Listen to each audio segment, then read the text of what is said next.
Hi, in today's tutorial, I'm going to show you how to withdraw money on the Webull application.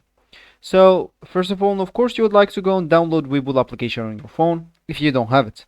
Of course, you can do that through Play Store if you're using an Android, App Store if you're using an iPhone, or any other store you could be possibly using.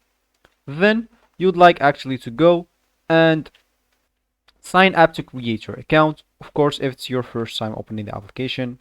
If you already have an account, all you need to do, just go log into your account and let's just get straight into the tutorial.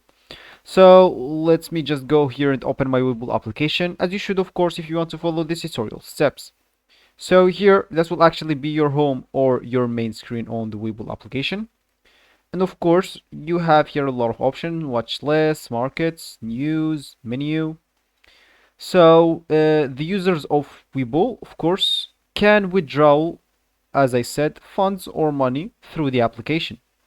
So all you need to do is just go to your home page.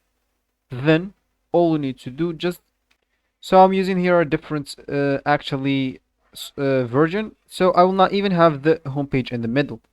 So all you need to do for you is just go to your home page, click at the transfers option, then you will have the withdraw option. So then you would like to select the currency that you want to withdraw. So there's a lot of currencies supported on Webull application. Some of them are the HKD, CNY, and USD, of course. And the step 3, of course, you would like just fill the amount of FUD you wish to withdraw. Then submit the application and wait for the funds to arrive. So that will be actually for the tutorial. I hope you guys like it. Thank you guys for watching this tutorial and goodbye.